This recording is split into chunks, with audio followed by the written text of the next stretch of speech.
Yo, what's good, YouTube? ZAMCRO here, aka Scoot, back with the UBC. We've got Season 8, Week number 2, and we're facing off against Ben, coach of the Baltimore Oriolus. So, pretty threatening squad, as you can see on screen.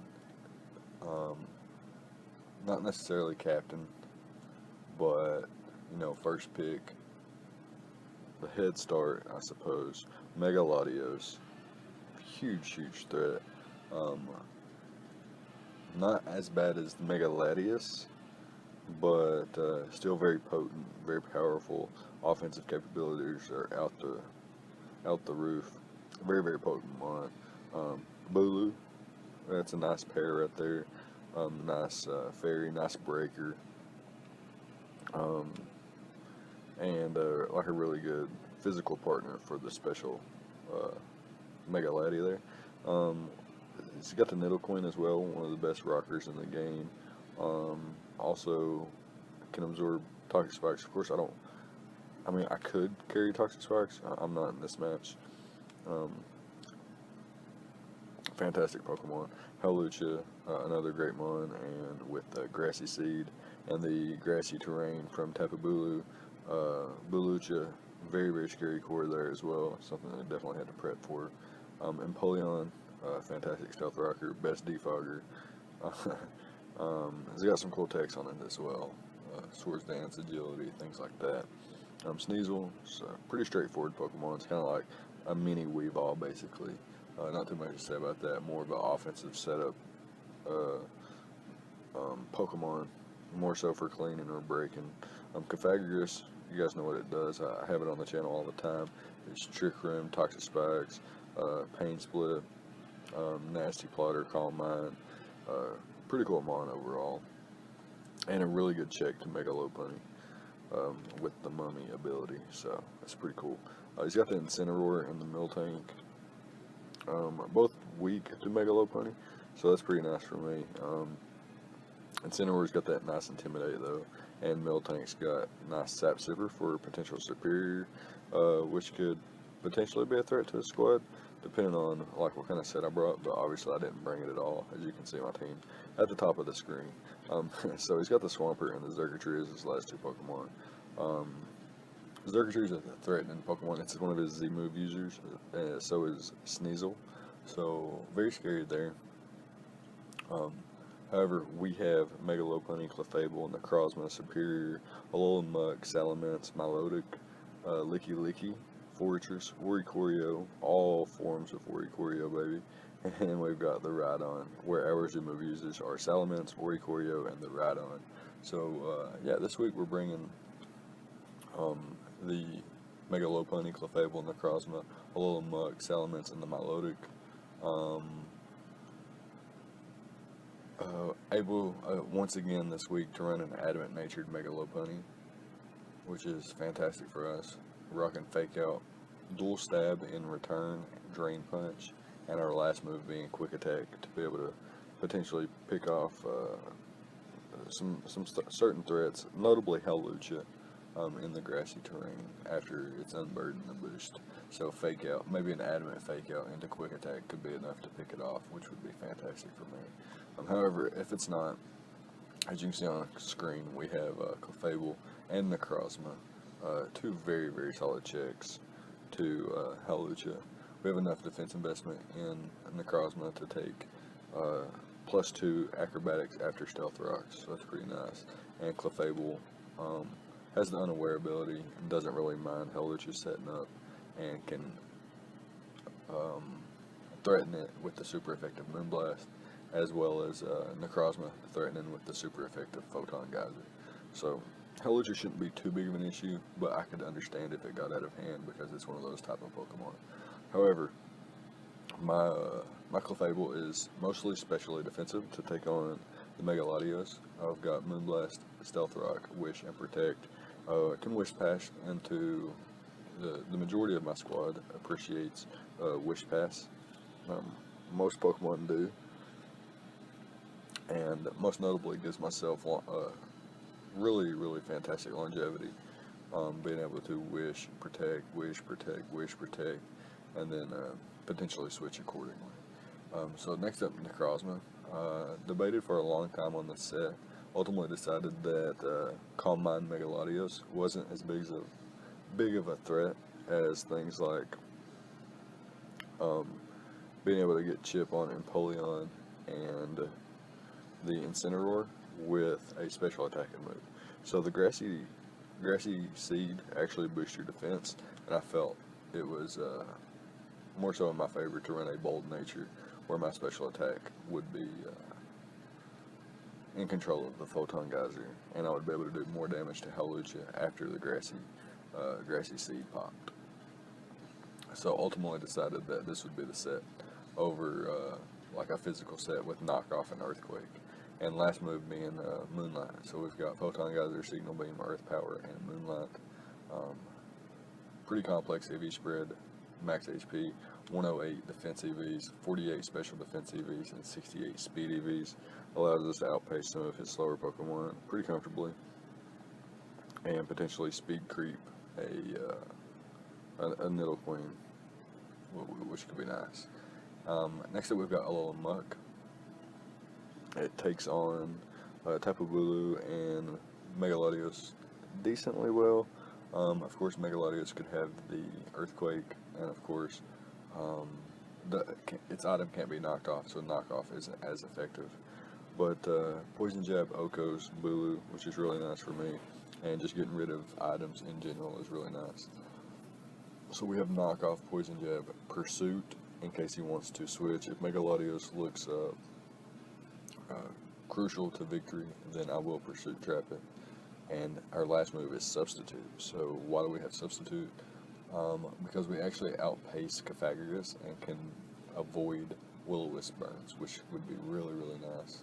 So we've got an Impish Nature, max HP, a lot of defense investment with 84 EVs and special defense. So very, very bulky. Can take hits from Megalodios and Bulu really well. And avoids being like one-shotted by Xurkitree. And another thing about Clefable, with the Unaware ability, max HP, max Spadef, take on Xurkitree pretty well too, avoiding with Protect and Leftovers, avoiding a 2-hit KO from a max special attack modest Thunderbolt. And of course, we are unaware of Beast Boost if it does get like a special attack boost or something like that. So next up we've got Salamence, which is a Flyinium Z variant with Dragonance, Fly, Earthquake, and Roost. The idea is to use this thing to bait in something like Cofagrigus or Empoleon and blow them back with like the Supersonic Sky Shark or Earthquake, respectively. We've got Roost. We are very much defensive, having max HP with an Intimidate. Salamence, 96 defense EVs, no attack investment whatsoever with an Impish Nature. However, though, we do pack the Dragon Dance and can potentially turn into an offensive set. Otherwise, though, a backup check to Bulu. Between Mints and Alolan Muck, Bulu should be pretty much kept in check there. And again, got the Supersonic Sky Strike to just blow it back immediately if he wants to stay in. Last but not least, we have Milotic with the Flame Orb once again. Packing the Flame Orb, it allows us to take hits from Hawlucha pretty comfortably, Incineroar super comfortably, and most notably switches into the Sneasel without losing my item. So I don't want to lose my item on Clefable, so I'm not going to be switching that into the Sneasel, and I needed a Sneasel switch in. Because outside of Mega Lopunny, the rest of my squad doesn't really appreciate Sneasel, and Milotic doesn't care whatsoever about that mon. We got Scald, Ice Beam, Toxic, and Recover. Can Toxic Bulu or Megalodios upon switching, even the Swampert, Xurkitree if he wants to be aggressive. And again, Scald hits his entire team outside of the Megalodios and Bulu, which Ice Beam does hit. And Recover for longevity, of course. This is a very, very fat Pokemon, so being able to recover up is really nice, as it will not only annoy my opponent, but will keep me in the game longer. Last but not least, like I mentioned, we did have the Toxic, which is really nice to catch the Megalodios or the Bulu upon switch in. Potentially even something like Cofagrigus or Miltank being poisoned could be really, really, really nice. So yeah, it's going to be the prep, and we can go ahead and hop into the battle now. Alright, so here we are with the replay, and my opponent's chosen to bring the ZAMCRO hidden behind Pythagoras' hands there. Pythagoras, Miltank, Nidoqueen, Megalodios, and the Bulu. So no Hawlucha, which is fine by me. May be a little over prep for it, but that's okay. No Empoleon, which is nice for mints. Salamence appreciates that a whole lot. And no Incineroar, so no Intimidate or anything like that, which is really nice. And no Swampert, so not too bad, not too bad. I feel like if that isn't Sap Sipper Miltank, that Superior has a fantastic matchup here.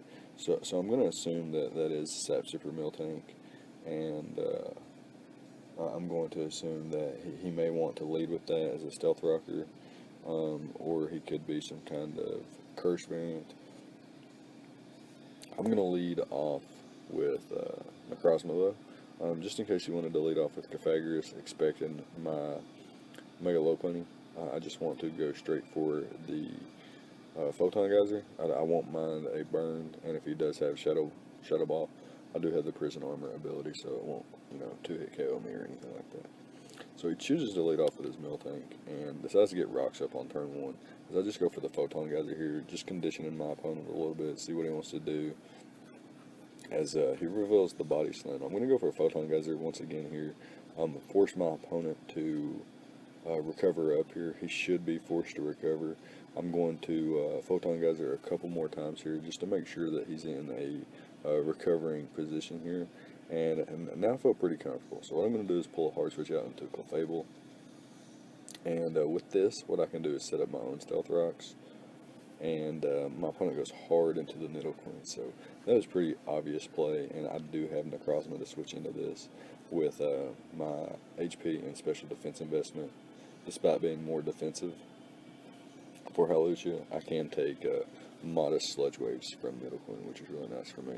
So I force him out, and I'm able to Moonlight up. Even if he had something to hit me with Prison Armor, it's not going to do much, and I would have been able to Moonlight up. So he's able to get in his Miltank here, and he's just going for the Body Slam there. Gets a critical hit. Doesn't really matter too much, as it still kind of bounces off. Not too big of an issue in my opinion. And what I'm going to do here, expecting him to recover up, is I'm going to go hard into my Mega Lopunny and be able to fire off a Drain Punch or a Fake Out or Frustration. I'm going for the Fake Out in case he stayed in. I would get health back, would recover up from the Stealth Rock damage, and he reveals to be Rocky Helmet Pythagoras. I go hard into my Milotic, expecting the Will-O-Wisp. I had the Flame Orb anyway, but I don't expect him to go for Will-O-Wisp twice. So I'm going to go hard into my Alola here. I'm going to be able to click Substitute.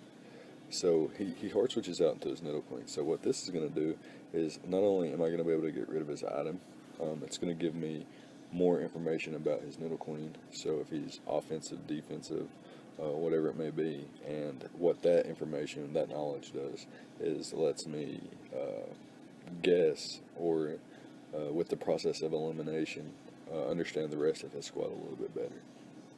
So he does reveal the Earth Power, and we are going to knock his item off. And he reveals the Life Orb. So he's going to be an offensive Nidoqueen, and that was pretty much expected after the Miltank revealed Stealth Rock. So yeah, that was very interesting. I'm going to go into my Necrozma here, and I'm going to Moonlight up once again. He doesn't know if I'm faster than him, so he's forced to switch out, sort of. And yeah, he brings back in his Miltank, pretty much a wall to my Necrozma at this point. The plan would be to have my Milotic healthy, come in on the Miltank, and then throw off a Toxic. So since I wasn't healthy there, I couldn't necessarily throw off a Toxic. I'm going to hard switch into my Mints here, get the Intimidate off, as my opponent makes a fantastic play and goes for the Stone Edge, expecting my Mints to come in. Fantastic play. Wasn't even worried about Alola Muck. Go straight for the Stone Edge. Catches my Mints upon switching. But thanks to my Intimidate and my HP investment and defense investment, I am able to survive that and roost up. And I was faster, so unless he was Scarf Bulu, then I was always going to be able to roost up first. So he gets back in the mill tank, and I go hard into my melodic here, as my opponent actually makes a double, a really nice double here, brings in his Cophagragus, and after leftovers, grassy terrain, all that good stuff. We're both at a very high amount of HP, and thanks to grassy terrain, it's helping my melodic out a whole lot, despite being a type advantage. So there it goes, unfortunately. Perfect timing, though, as I do poison the mill tank, and I'm now able to check and see if this thing's got Heal Bell, or am I going to be able to 1v1 it. So that's going to be the key here, but he does reveal Heal Bell, so that's really, really unfortunate for me. However, my opponent can only do that 7 more times, so I can poison him repetitively. Unfortunately, he does pull a switch into Nidoqueen here and doubles into Bulu, so my opponent making some aggressive doubles here. I stayed in to just get some chip damage off. I suppose he could have went into Mega Latios as well, both of which I do have counterplay to. So he goes into the Bulu here, tanks the Scald, and goes straight for Stone Edge once again, predicting my Mints to come back in, but I do just go into my Alolan Muck, and I tank that pretty comfortably, and he's not going to be able to knock me out unless he can switch up moves, and he does just that. He switches up moves, goes for the Wood Hammer. I'm not sure he would have knocked out without the crit, but it was pretty close. I was pretty low, but yeah, that crit definitely sucked. I'm going to go into my Mints here and immediately go for the Z move, so that this thing cannot just shift all of momentum his way. Had I went for Roost there, and he went for Stone Edge or something like that, it could have been very, very bad for me. Or if he were Scarf and he outpaced me. But he had already revealed not to be Scarf, so it's not too big of an issue. Anyways, he brings in his Xurkitree here, revenge kills my Mints. I had to go for an attack there. I didn't want him to be able to set up or anything like that. So, yeah, he's able to knock me out. Gets the Beast Boost, but thanks to my unaware Clefable here, it's not going to be too big of an issue. He's not going to be able to 2-hit KO me after Leftovers Recovery unless he gets a critical hit, which would be very, very unfortunate. But yeah, he pulls a switch out here, as I'm going to actually not click Protect, expecting his switch out to the Nidoqueen, as it was pretty obvious, and I do get some nice chip damage off on the Nidoqueen there. And now my opponent pulls a double into his Xurkitree, expecting my switch out, but I just went for Protect to scout what Nidoqueen wanted to go for, and if he did double, it did cover that as well. So here he goes for the Volt Switch, knowing that Thunderbolt can't knock me out, and he doesn't want to take damage on his Xurkitree yet, as he is in range of Moonblast actually. And he sacks off his Nidoqueen, brings back in his Xurkitree, goes for the Thunderbolt, and after Protect, I'm well out of range, and I'm just going to go for the Moonblast here. But my opponent gets the critical hit and is able to knock out my Clefable there. So it's really unfortunate. I think Clefable was about to win the game. The combination of Clefable and Mega Lopunny was about to win the game. Very, very unfortunate. He does get the Beast Boost. So what I'm going to do here is go into my Mega Lopunny, click Fake Out. So what that does is gets a little bit of chip damage at 13% there, plus Stealth Rock damage, puts the Cophagragus at 56%, and he goes for the Pain Split there. So what I'm going to do here is attempt to whittle everything down with Milotic. He doesn't have a way to stop my recovery. He doesn't have a taunter, but unfortunately, he does make the aggressive plays, but he doesn't go into Xurkitree, so definitely saving his Xurkitree. Goes into the Mega Latios here, and I'm going to go immediately into my Necrozma. What I'm going to do is try to leave this thing in range of Mega Lopunny, because after a Fake Out, Return will knock it out. So now I can just go into Mega Lopunny, click Fake Out once again, as my opponent actually goes into Cophagragus. So a little bit more chip damage, got 15% this time, and he's now at 47%. I'm going to go into Milotic so that he cannot Pain Split this time. And what I can actually do is recover up myself, or I could just click Scald. Opt to click Recover, because if you wanted to stay in, that would be best case scenario for me. But he does make the aggressive switch into the Xurkitree that time. Pretty fine play there, but now everything is in range of Mega Lopunny. So yeah, just got to click Fake Out there, get rid of that bad boy, and able to click Return, knock out the Cophagragus, And yeah, everything else is still in range of return, and the mill tank will be in range of the drain punch. So that should be game, unless this mill tank has some kind of tech. It does not reveal anything though, and we are able to pick up this game. Mega Low Pony picking up its 8th kill in 2 games. That's just insane. And both games, both first 2 games of the season, going over 50 turns. That's insane. But good game to Ben, aka Shiny Stable Eye, and his Baltimore Oriolus. Very fun game. Come down to the wire. A little bit of unfortunate hacks, but well, I mean, I guess that's going to keep happening over and over this season. Having in game 1, very, very unfortunate. Able to still come out on top in game 2. A little bit more fortunate this time to be able to still come through after that RNG there. But yeah, that's going to be it. Let me know what you guys thought about the prep and the plays on both sides of the field. Leave a like, comment, and subscribe, all the good stuff, and I'll see you guys next time. Thank you for watching.